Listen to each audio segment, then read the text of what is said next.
ইল্লাল্লাহ লা ইলাহা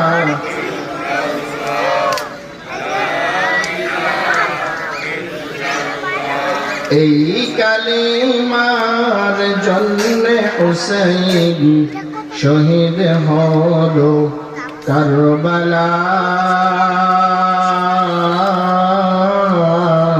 কি বলেন, ঠিক কিনা? আওয়াজ দিতে হবে, ঠিক কিনা?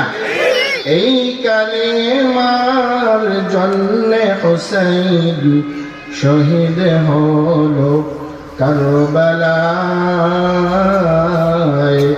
জান চলে যাক, প্রাণ চলে যাক, জান চলে যাক, প্রাণ চলে যাক, তবু জবানে এক আল্লাহ লা ইলাহা ইল্লাল্লাহ।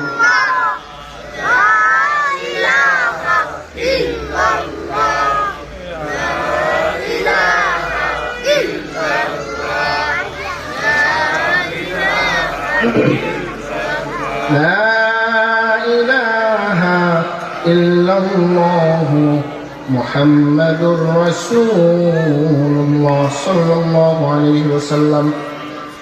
الحمد لله।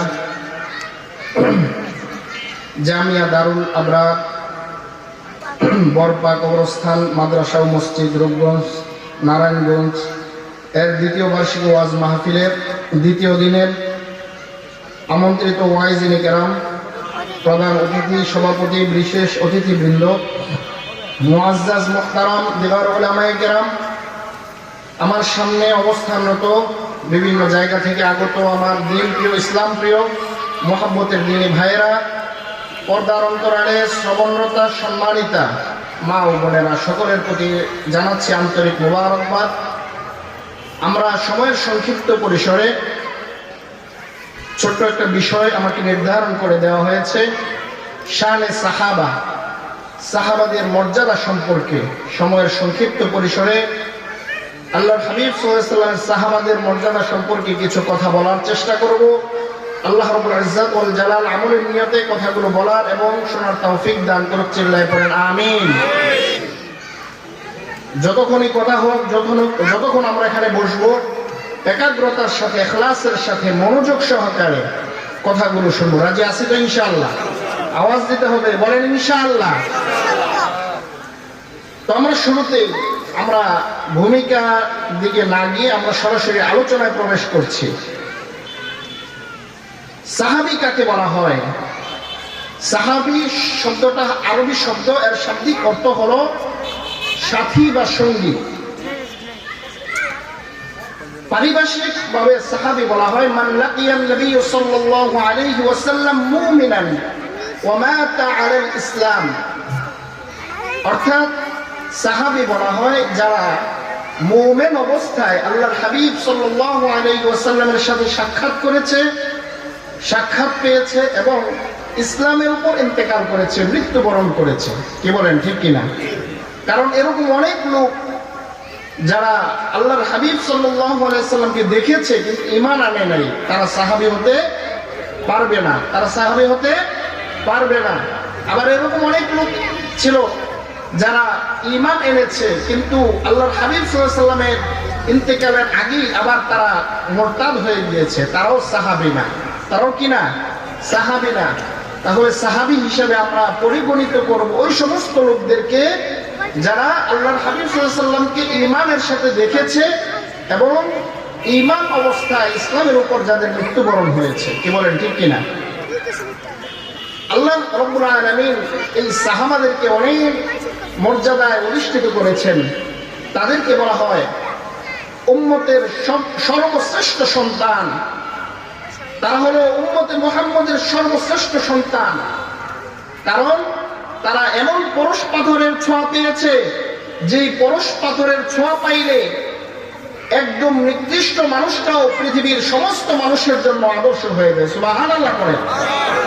এমন একজন রাসূলের আদর্শ, এমন একজন রাসূলের সুহবত তারা লাভ করেছে। এজন্য একজন আদনা থেকে আদনা সাহাবা পায়ের ধুলার সমপরিমাণ, হাজার লক্ষ কোটি আল্লাহওয়ালা মিলেও একজন সাহাবার পায়ের ধুলার সমপরিমাণ হতে পারে না। সুবহানাল্লাহ বলে। আল্লাহ রাব্বুল আলামিন সাহাবায়ে কেরাম রাদিয়াল্লাহু তাআলা আজমাইনদের মর্যাদা বর্ণনা করতে গিয়ে বিভিন্ন জায়গায় বিভিন্ন ভাবে তিনি বর্ণনা করেছেন। শুরুতেই আল্লাহর হাবিব সাল্লাল্লাহু আলাইহি সাল্লামের সাহাবাগণ ঈমানের মতো আমাদের ঈমানকে আনার কথা বলেছেন, সাহাবী ওয়ালা ঈমানের কথা বলেছেন। সূরাতুল বাকারার মধ্যে আল্লাহ রাব্বুল আলামিন বলেন, ওয়া ইযা ক্বিলা লাহুম আমিনু কামা আমানান নাসু ক্বালু আনু'মিনু কামা আমানাস সুফাহা। আল্লাহ রাব্বুল আলামিন বলেন, ওয়া ইযা ক্বিলা লাহুম আমিনু কামা আমানান নাস, যদিও এই আয়াতে আল্লাহ বলেন যখন তাদেরকে বলা হয় যে তোমরা সাহাবাদের মতো ঈমান আনয়ন করো, তখন তারা তাদেরকে কটূক্তি করে বলে আমানান নাসু কামা আমানাস সুফাহা, আমিনু কামা আমানান নাস ক্বালু আনু'মিনু কামা আমানাস সুফাহা। মুনাফিকরা বলে যে আমরা কি নির্বুদ্ধের মতো ঈমান আনবো নাকি? নাউজুবিল্লাহ বলেন, জোরে বলেন নাউজুবিল্লাহ। অর্থাৎ সাহাবাদেরকে তারা নির্বুদ্ধ বলছে। আয়াতের পরের অংশে আল্লাহ তাআলা ওই মুনাফিকদেরকে কটূক্তি করে বলছে, আরে শোন, আলা ইন্নাহুম হুমুস সুফাহা, আমার নবীর সাহাবারা তারা নির্বুদ্ধ না, বরং তোরা নিজেরাই নির্বুদ্ধে প্রমাণিত হয়েছিস। কি বলেন, ঠিক কিনা? সুতরাং আল্লাহর হাবিব সাল্লাল্লাহু আলাইহি ওয়াসাল্লামের সাহাবা যারা, তাদের সম্মান, তাদের মর্যাদা কেউ ছোট করতে পারে নাই, কেউ ছোট করতে পারবেও না। স্বয়ং আল্লাহর হাবিব সাল্লাল্লাহু আলাইহি ওয়াসাল্লাম তিনি হাদিসের মধ্যে বর্ণনা করেছেন, ইবনে মাজাহ শরীফের মধ্যে এসেছে, আলাইকুম বিসুন্নতি ওয়া সুন্নাতিল খুলাফাইর রাশিদিন আল মাহদিয়িন। আল্লাহর হাবিব সাল্লাল্লাহু আলাইহি ওয়াসাল্লাম বলেন, ও আমার উম্মতরা শোনো শোনো, আমার পরে আমার সুহবত প্রাপ্ত এমন কিছু স্বর্ণ মানব তোমাদের সামনে রেখে যাচ্ছি, এমন কিছু মানুষ, এমন কিছু সাহাবা তোমাদের সামনে রেখে যাচ্ছি। তোমরা আমার পরে তোমাদের জন্য আবশ্যক হলো ওই সাহাবাদের অনুসরণ করা। আলাইকুম বিসুন্নতি ওয়া সুন্নাতিল খুলাফাইর রাশিদিন, অর্থাৎ আমার সুন্নতের উপর তোমাদের আমল করা যেমনই ভাবে আবশ্যক, যেমনই ভাবে আমার সুন্নতগুলো তোমরা আঁকড়ে ধরবা, এরকম ভাবে আমার প্রত্যেকটা সাহাবার সুন্নত তোমরা আঁকড়ে ধরে থাকতে হবে। সুবহানাল্লাহ করেন। অর্থাৎ আল্লাহর হাবিব সাল্লাল্লাহু আলাইহি ওয়াসাল্লাম তিনার নিজের সুন্নতকে যতটা গুরুত্ব প্রদান করেছেন, নিজের আমল কর্ম পদ্ধতি কর্মপন্থাকে যেভাবে মূল্যায়ন করেছেন, খোলাফায়ে রাশিদার প্রত্যেকটা সাহাবার সুন্নতকেও সেভাবে মর্যাদা দিয়েছেন, মূল্যায়ন করেছেন। এজন্য আমরা অনেক আমল করি যেগুলো সরাসরি রাসূল থেকে প্রমাণিত না হওয়া সত্ত্বেও আবু বকর, ওমর, উসমান, আলী রাদিয়াল্লাহু তাআলা আনহুম আজমাইন তাদের থেকে প্রমাণিত হয়ে এসেছে। আর তাদের কাজগুলো হাদিস দ্বারা প্রমাণিত যে তাদের কাজগুলোর উপরেও তোমাদের আমল করতে হবে। কি বলেন, ঠিক কিনা? এই যে আমরা 20 রাকাত তারাবির নামাজ পড়ি, আল্লাহর হাবিব সাল্লাল্লাহু আলাইহি ওয়াসাল্লামের জামানায় এরকম ধারাবাহিকভাবে 20 রাকাত তারাবির প্রচলন ছিল না। পরবর্তীতে হযরত ওমর ইবনে খাত্তাব রাদিয়াল্লাহু তাআলা আনহু তিনি এসে ধারাবাহিকভাবে 20 রাকাত তারাবির প্রচলন করেছেন, যেটা আমরা এখন ধারাবাহিকভাবে পালন করে থাকি। সুতরাং তাদের কর্মপন্থা, তারা যা যা করেছেন সেটা করা, সেটা অনুসরণ করা, সেটা আমাদের জন্য আবশ্যক। কি বলেন, ঠিক কিনা? আল্লাহর হাবিব সাল্লাল্লাহু আলাইহি ওয়াসাল্লাম প্রত্যেকটা সাহাবাকে আকাশের তারার মতো উল্লেখ করেছেন। তিনি বলেছেন, আসহাবি কান নুজুম বিআইয়িহিম ইক্তাদাইতুম ইহতাদাইতুম। ও পৃথিবীর মানুষেরা শোনো, আমার সাহাবা যারা আমার সাহাবা হওয়ার খেতাব অর্জন করেছে, সম্মান লাভ করেছে, তারা প্রত্যেকে আকাশের এক একটা নক্ষত্রের মতো, আকাশের এক একটা নক্ষত্রের মতো তারা তোমাদের জন্য তাদেরকে রেখে গেলাম। তোমাদের মধ্য থেকে কেউ যদি যে কোনো একজন সাহাবাকে অনুসরণ করো, যে কোনো একজন সাহাবাকে ফলো করো, সে হিদায়াতের জন্য, জান্নাতে যাওয়ার জন্য যথেষ্ট হয়ে যাবে। সুবহানাল্লাহ পড়েন। এমন সাহাবাদের এত মর্যাদা প্রদান করেছেন রাসূল আরবি সাল্লাল্লাহু আলাইহি ওয়াসাল্লাম। সুতরাং তাদের সম্পর্কে খুব জেনে বুঝে কথা বলতে হবে। স্বয়ং আল্লাহ রাব্বুল আলামিন তাদের ব্যাপারে সার্টিফিকেট প্রদান করছেন, রাদিয়াল্লাহু আনহুম ওয়া রাদু আন। তারা আল্লাহর প্রতি সন্তুষ্ট, আল্লাহ তাদের প্রতি সন্তুষ্ট। তারা কেমন কাজ করেছে, আল্লাহকে কতটুকু সন্তুষ্ট করতে পেরেছে, যে আল্লাহ নিজে ঘোষণা দিচ্ছেন, ও পৃথিবীর মানুষের, আমি আল্লাহ নিজে সাহাবাদের উপরে সন্তুষ্ট হয়ে গিয়েছি। সুবহানাল্লাহ। তো আল্লাহ যাদের উপরে সন্তুষ্ট, যারা আল্লাহর উপরে সন্তুষ্ট, ওদের মাকাম, ওদের মর্যাদা কত ঊর্ধ্বে তা বলে শেষ করা যাবে না। কি বলেন, ঠিক কিনা? তা বলে শেষ করা যাবে না, অনেক মর্যাদা।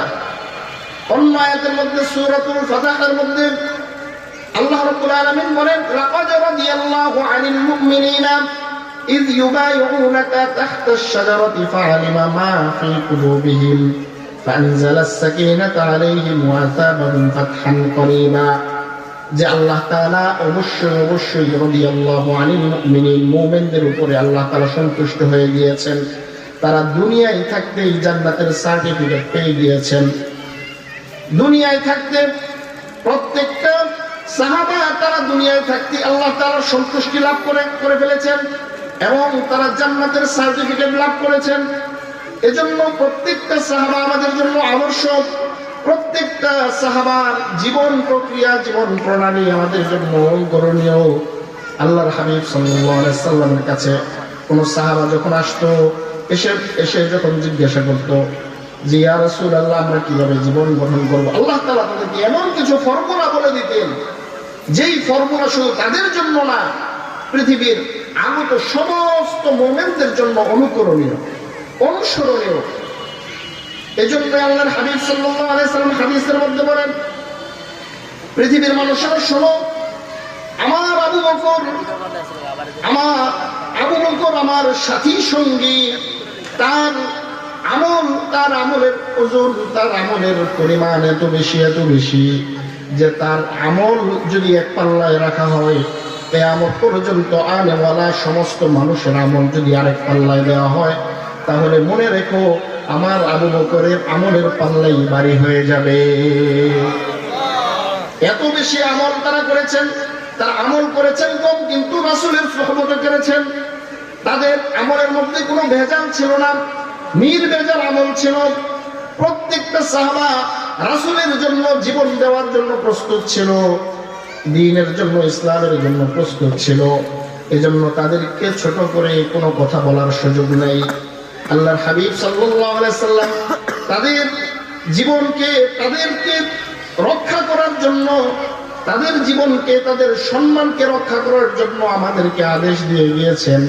বুখারীর বর্ণনা এসেছে, আল্লাহর হাবিব সাল্লাল্লাহু আলাইহি সাল্লাম বলেন, ইহফাজু ফি আসহাবি তুম্মা আল্লাযীনা ইয়ালুনাহুম তুম্মা আল্লাযীনা ইয়ালুনাহুম। তোমরা উম্মতদেরকে নির্দেশ দিচ্ছেন, তোমরা আমার সাহাবাদেরকে হেফাজত করো, রক্ষা করো, এবং তাদের পরবর্তীতে যারা আসবে তাদেরকেও রক্ষা করো, এবং তার পরবর্তীতে যারা আসবে। অর্থাৎ এখানে আল্লাহর হাবিব সাল্লাল্লাহু আলাইহি সাল্লাম সাহাবাদের মর্যাদার কথা বুঝিয়েছেন, এরপরে তাবিঈনদের মর্যাদার কথা বুঝিয়েছেন, এরপরে তাবেঈনদের কথা বুঝিয়েছেন।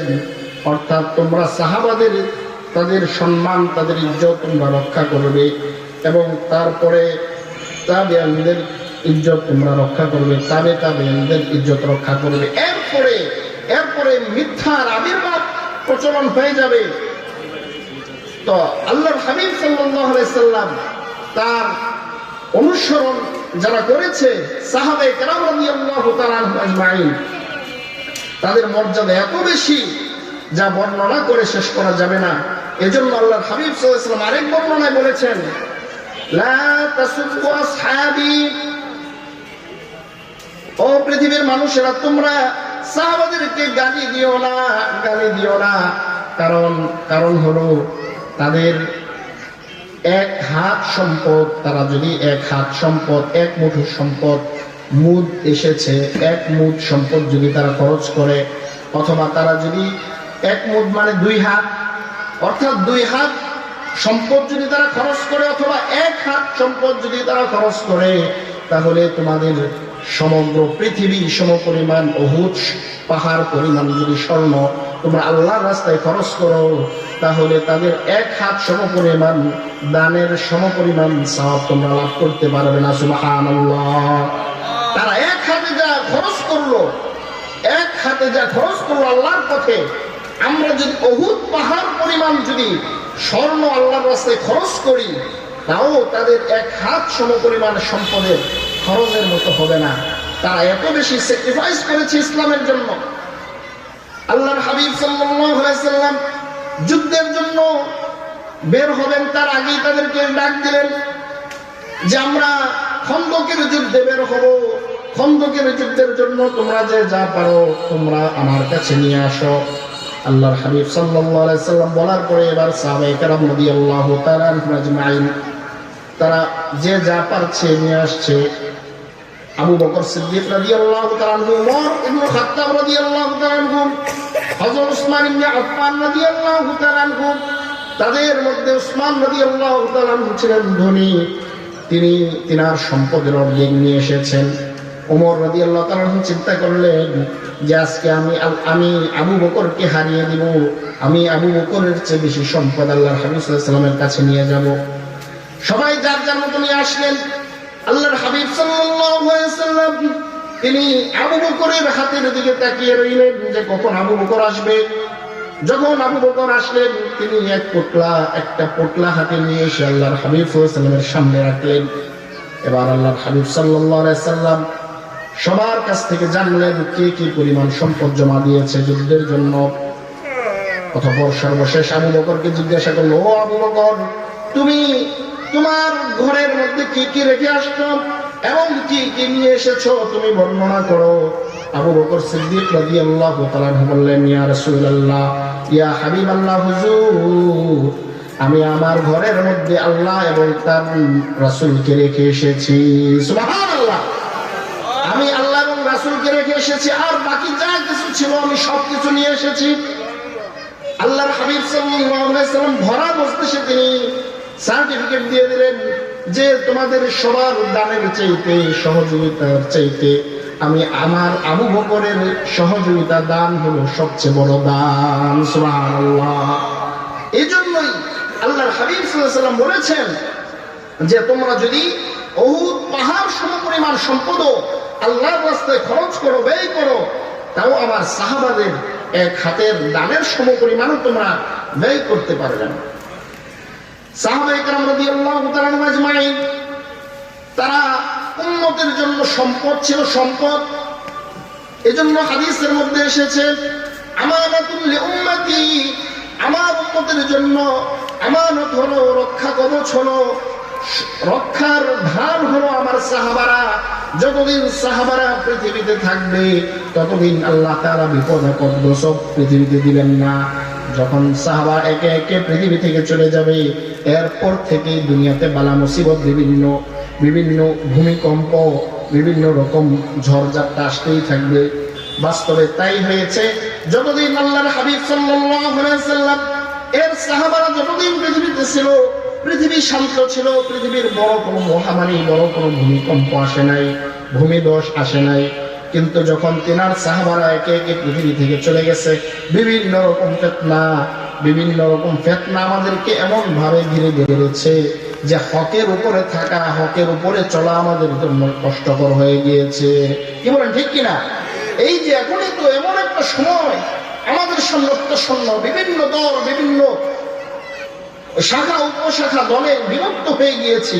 কোনটা সঠিক কোনটা বেঠিক আমরা নির্ণয় করতে আমাদের জন্য কষ্টকর হয়ে যায়।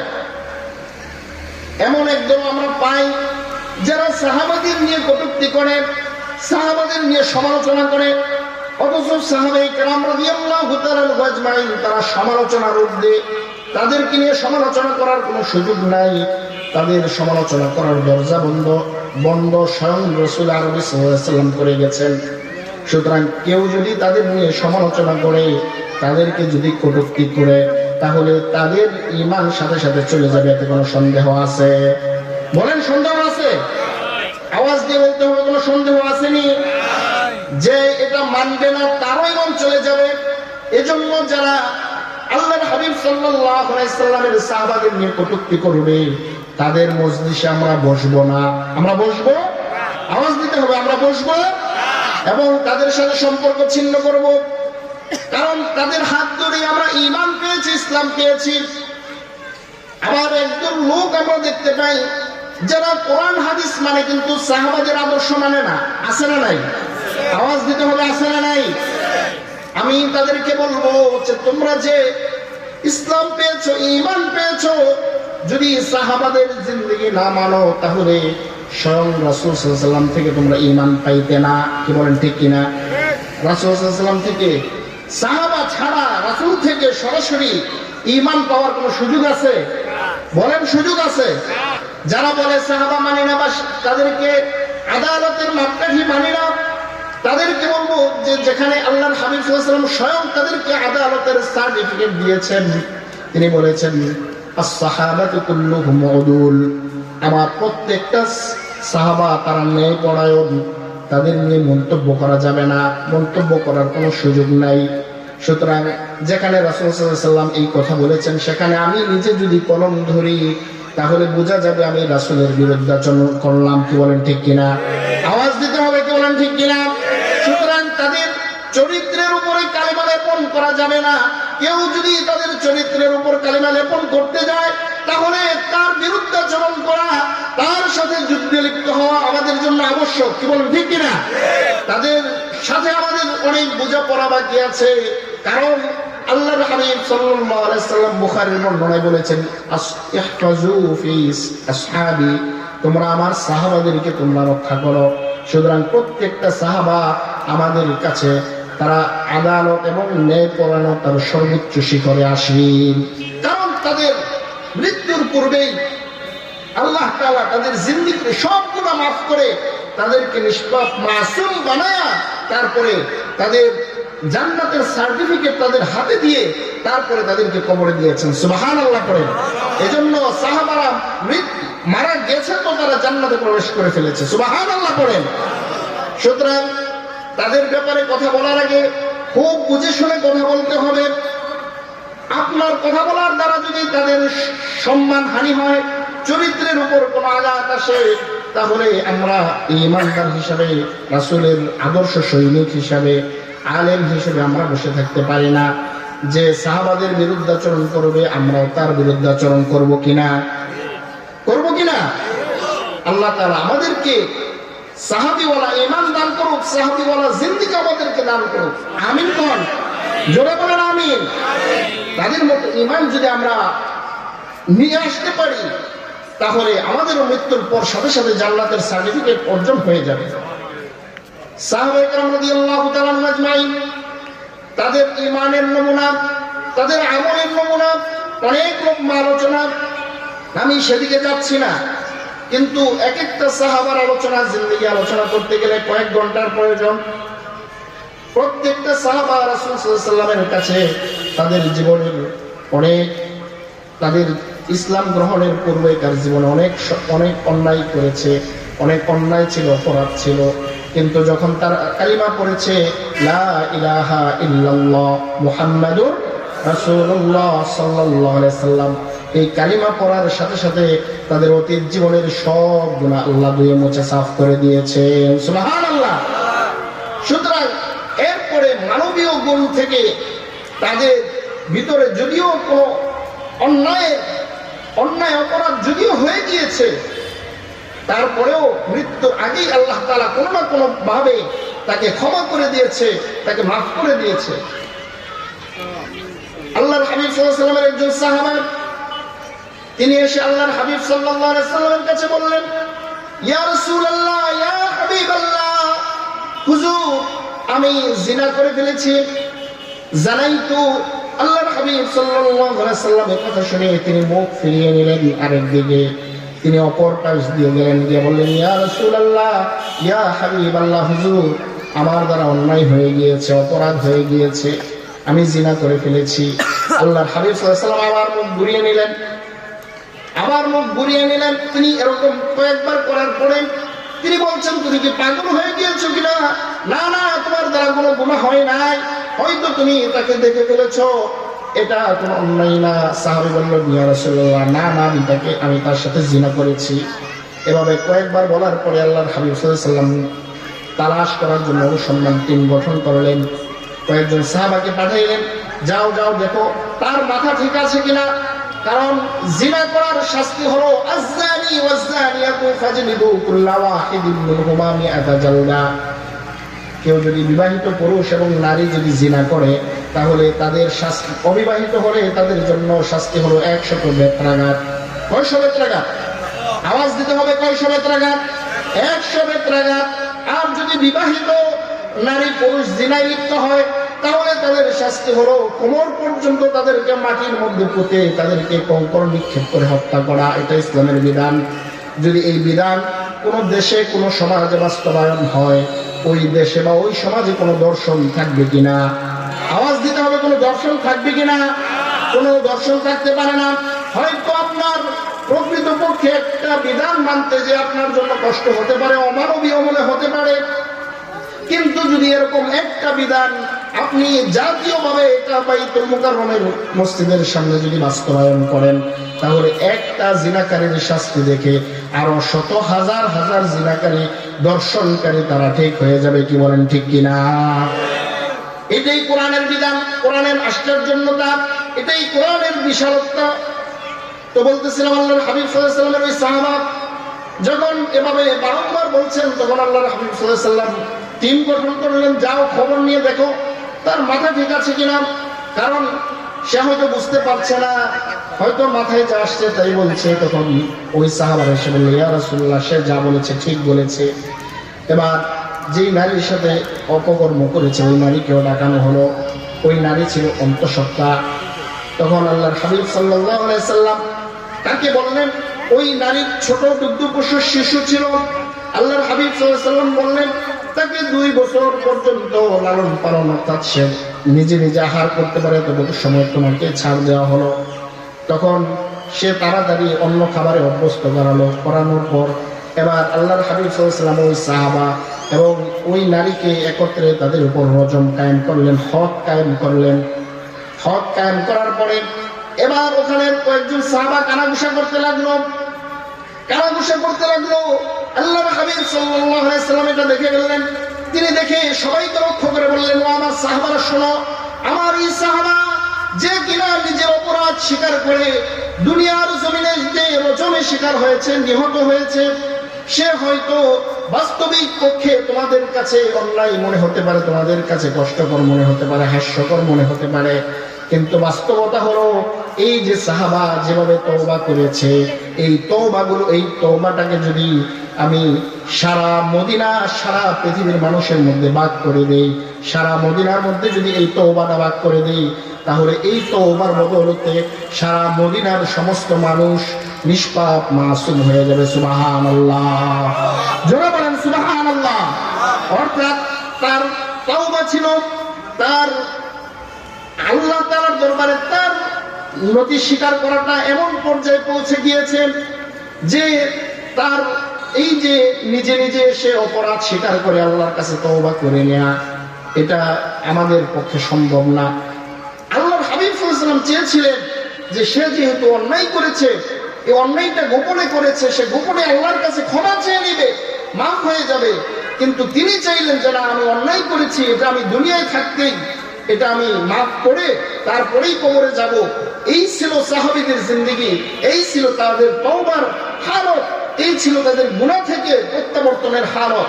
আমরা যদি তাদের জীবন থেকে এই গুণাবলীগুলো অর্জন করি, এই তওবার জিনিসগুলো আমরা যদি অর্জন করি, তাহলে আমাদের ইহকালেও শান্তি, পরকালেও শান্তি। কি বলেন, ঠিক কিনা? সুতরাং বলতেছিলাম, আল্লাহর হাবিব সাল্লাল্লাহু আলাইহি ওয়াসাল্লাম ইনার প্রত্যেকটা সাহাবা নেই কোরআনের তার সর্বশীর্ষে ছিলেন, যার বাস্তব নমুনা দেখিয়ে গেছেন আবু বকর সিদ্দিক রাদিয়াল্লাহু তাআলা আনহু, যার বাস্তব নমুনা দেখিয়ে গেছেন ওমর ইবনে খাত্তাব রাদিয়াল্লাহু তাআলা আনহু সহ অনেক সাহাবা। ওমর ইবনে খাত্তাব রাদিয়াল্লাহু তাআলা আনহু, তিনার জীবনী থেকে আমরা জানতে পারি, তিনার নেককারতার উজ্জ্বল দৃষ্টান্ত আমরা জানতে পারি যে তিনার আল্লাহর হক কায়েম করতে যে নিজের ছেলেকেও ছাড় দেন নাই, নিজের ছেলে আবু শাহমা সে যখন নাবিজ খেয়ে ফেলেছিল, এটার অপরাধে তাকে 80টা বেত্রাঘাত করা হয়েছে। তিনি চাইলে এটাকে মাফ করে দিতে পারতেন, অথবা এটা বাইসাইড করতে পারতেন। কি বলেন, পারতেন কিনা? তিনি ছিলেন অর্ধজাহানের খলিফা, 10 লক্ষ বর্গ মাইলের মালিক ছিলেন হযরত ওমর রাদিয়াল্লাহু তাআলা আনহু। অর্ধজাহানের বাদশা তিনি ছিলেন। তিনার ছেলে অপরাধ করেছে, তিনি সেটা বাইপাস না করে, ছয়নয় না করে তিনি তার উপর কোরআনের হক কায়েম করেছেন। কোরআনের হক কায়েম করে বিশ্ববাসীকে তিনি জানিয়ে দিলেন, ও পৃথিবীর মানুষেরা শোনো, পৃথিবীর মানুষেরা শোনো, আমি ওমর অর্ধজাহানের খলিফা হওয়া সত্ত্বেও আমার ছেলের উপরে কোরআনের হক কায়েম করেছি। সুতরাং তোমরাও রাষ্ট্র চালানোর ক্ষেত্রে, সমাজ চালানোর ক্ষেত্রে তোমরাও স্বজনপ্রীতি করো না, কারো উপর তোমরা ইনসাফ বেইনসাফি করো না, বরং সবার উপরে তোমরা ইনসাফ কায়েম করো। আর যখন তোমরা ইনসাফ কায়েম করবে সমাজ এবং রাষ্ট্রের মধ্যে, তখন ওই সমাজ এবং রাষ্ট্রের মধ্যেও বরকত ঢেলে দিবেন কে? জোরে